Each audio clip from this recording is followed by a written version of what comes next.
Bonjour et bienvenue à vous, je suis ravie de vous accueillir dans cette vidéo où nous allons aujourd'hui faire la connaissance de l'oracle des mondes oniriques. Alors comme son nom l'indique, cet oracle va vous aider à comprendre, interpréter vos rêves.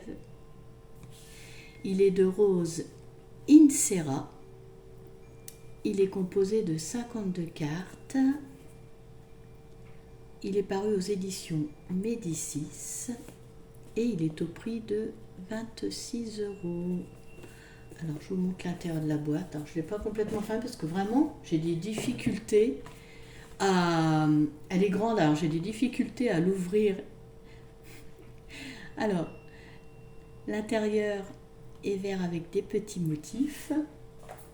Alors du coup j'ai triché un peu, je l'ai un petit peu entrouverte. Et là, donc pour mettre les cartes, il y a un emplacement cartonné, c'est bien comme ça, les cartes elles ne se baladent pas dans la boîte. Alors, je vous propose de découvrir le livret. Alors c'est vrai que même si il est sorti depuis quelques mois, je voulais vous le présenter parce qu'il y a peut-être des personnes qui ne le connaissent pas dans mes abonnés ou pas dans mes abonnés. Et je me suis dit que ça peut aider à interpréter les rêves parce que je suis sûre qu'on est beaucoup parfois à se poser des questions par rapport aux rêves qu'on fait.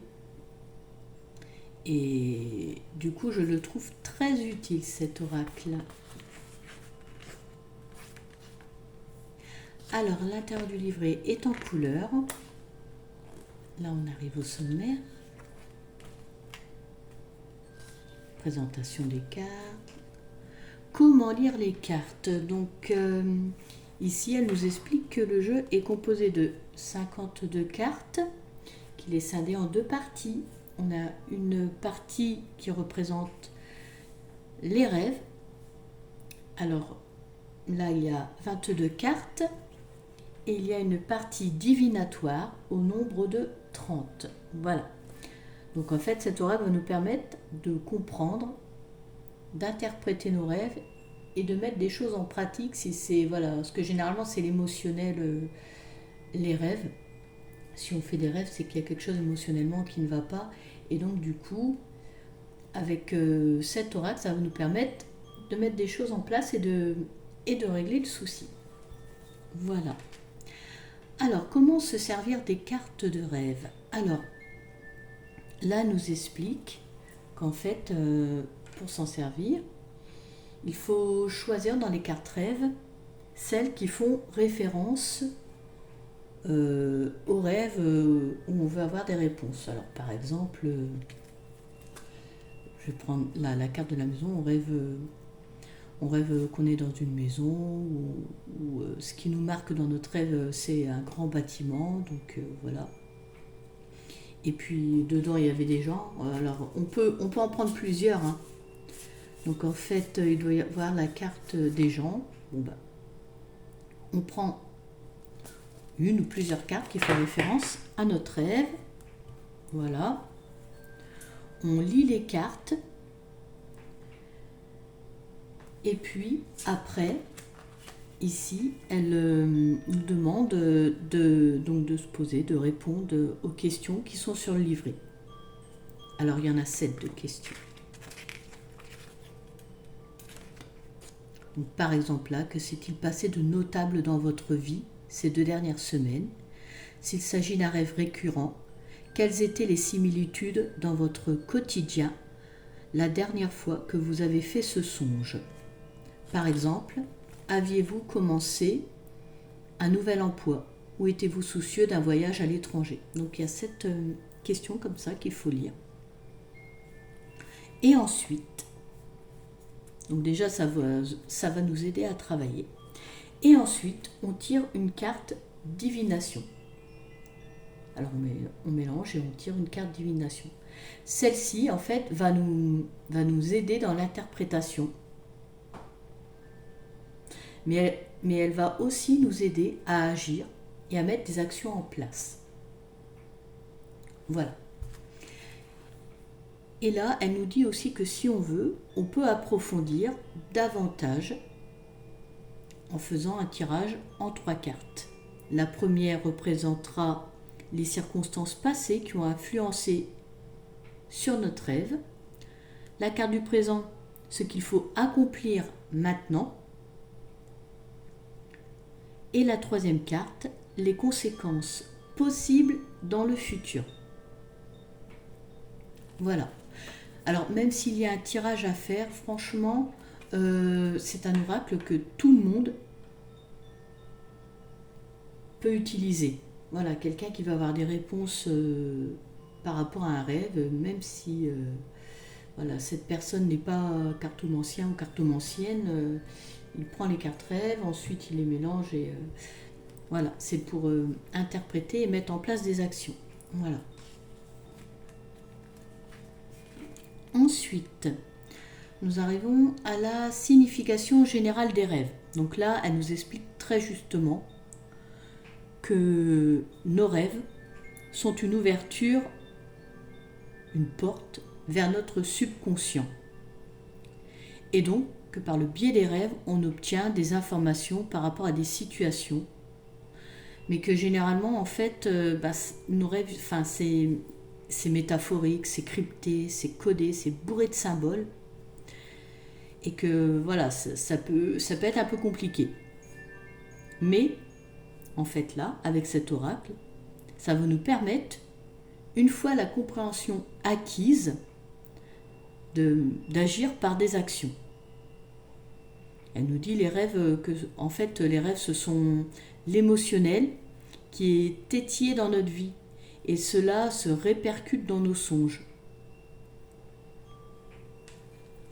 Donc, elle nous dit aussi qu'il faut prêter attention à des rêves qui sont récurrents. Ben oui, s'ils sont récurrents, c'est que voilà, y a quelque chose qui n'est pas réglé, ça revient, on porte notre attention là-dessus, quoi.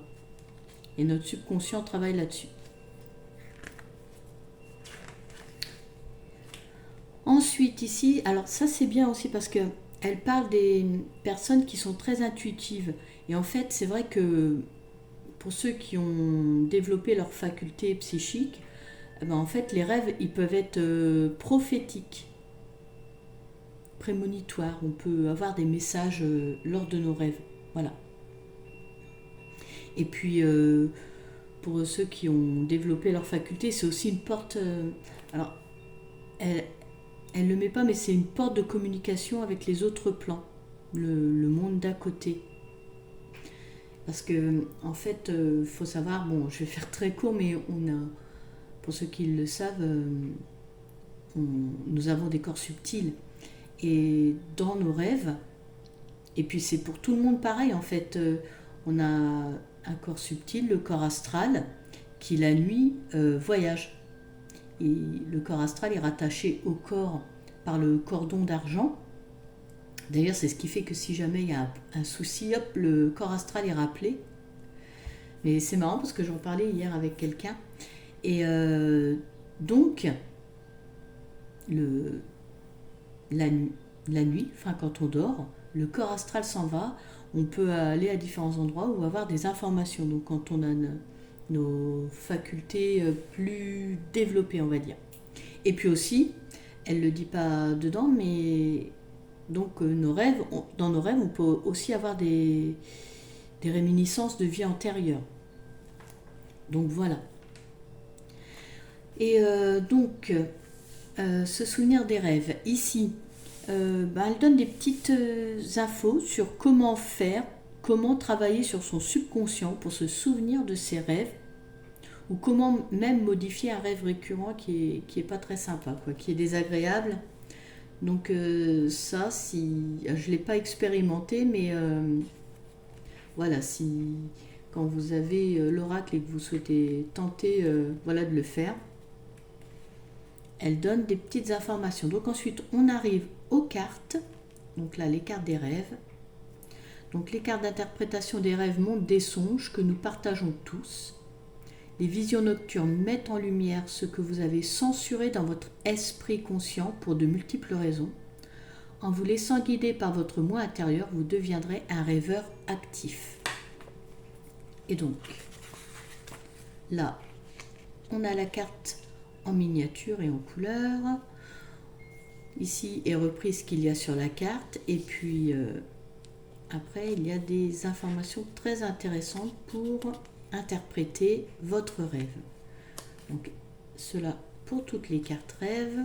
Ensuite, on passe aux cartes oracle, les cartes divinatoires.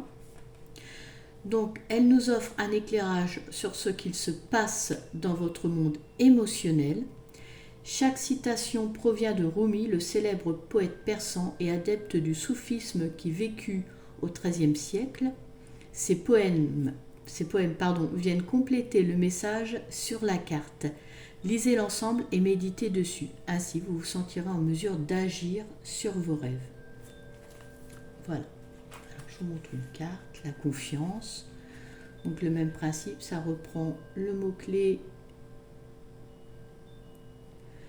avec une petite phrase de Rumi. Voilà.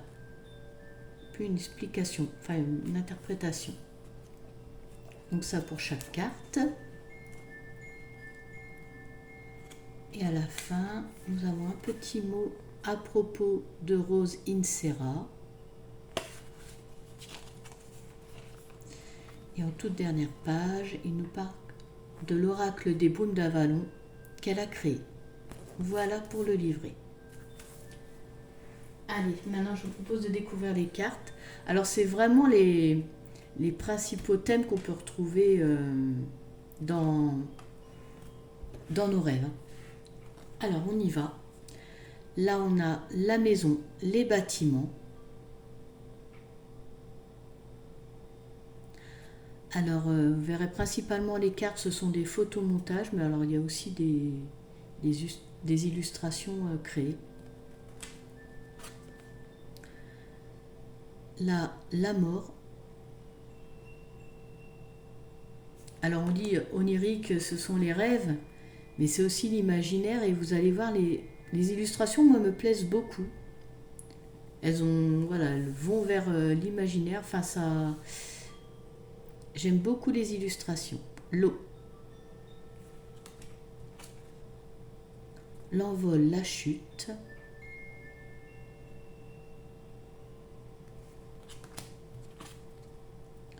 Le corps,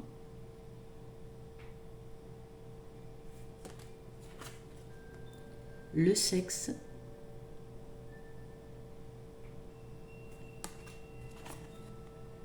les fêtes, les événements sociaux,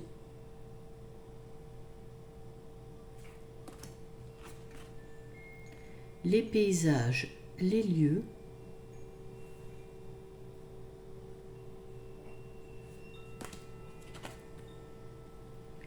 le climat, les phénomènes naturels.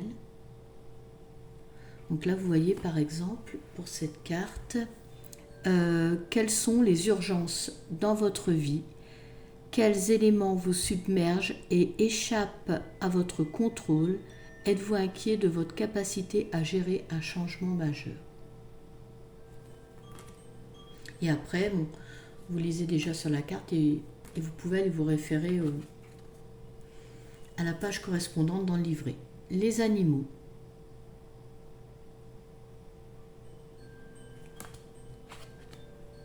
Les gens.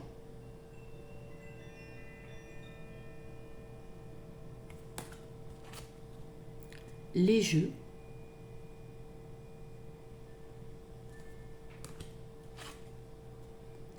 Les guides spirituels.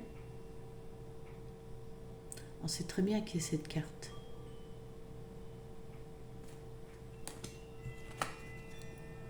Parce que comme je vous disais, des fois, pour certaines personnes, on peut avoir des messages par le biais de notre état de veille pendant notre sommeil. L'école, les examens,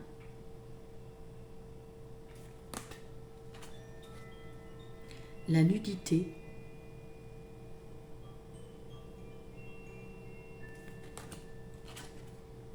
les biens,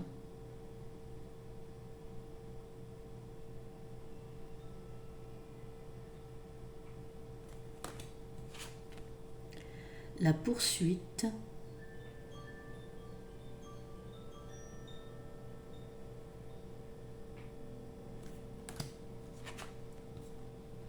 la naissance, les bébés,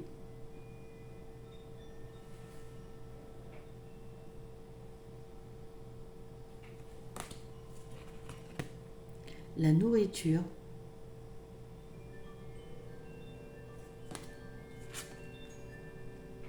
les véhicules, les voitures,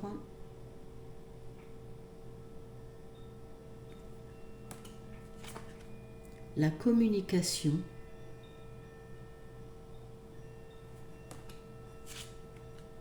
et la dernière carte rêve, les couleurs, les nombres. Quels sentiments avez-vous du mal à admettre? Comment percevez-vous le monde qui vous entoure? Qu'est-ce qui n'a pas de sens dans votre vie? Alors ensuite, donc là on passe aux cartes divinatoires. La confiance, la déesse,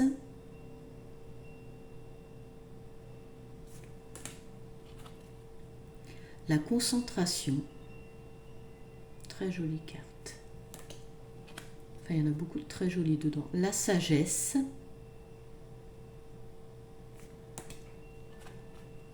le flot,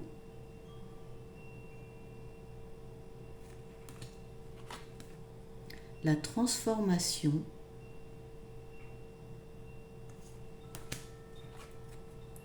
le voyage. Vraiment limite, oui, je le trouve cet oracle d'utilité publique, parce qu'on est tous parfois à se demander pourquoi j'ai fait ce rêve. Et donc c'est très bien ce jeu. L'action, la nature, Gaïa,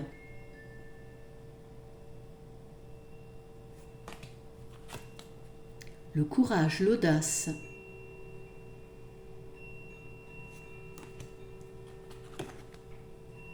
l'amour,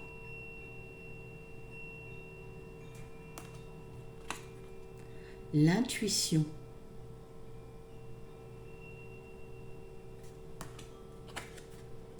la prospérité,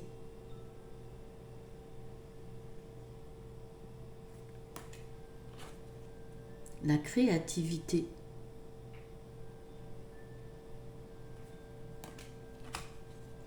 le leadership,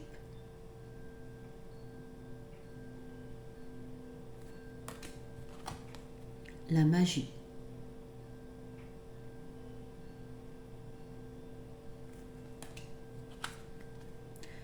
les relations,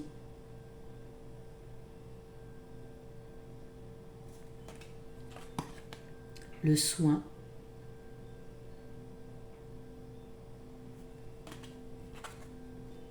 la renaissance.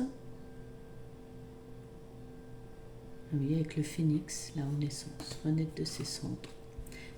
La gratitude, pardon.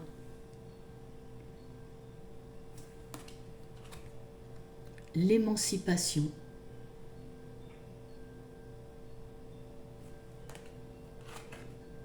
la vérité,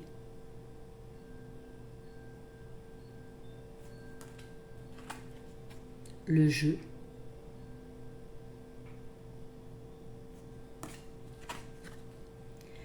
la capitulation,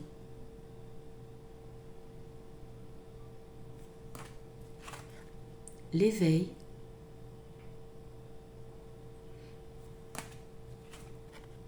la réalisation,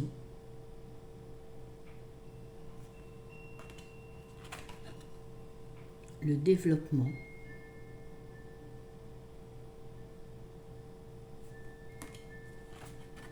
la liberté,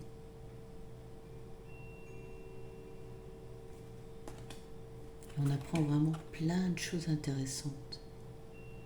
Donc je vous le conseille vraiment cet oracle. La guérison, la connexion pour la dernière carte. Magnifique.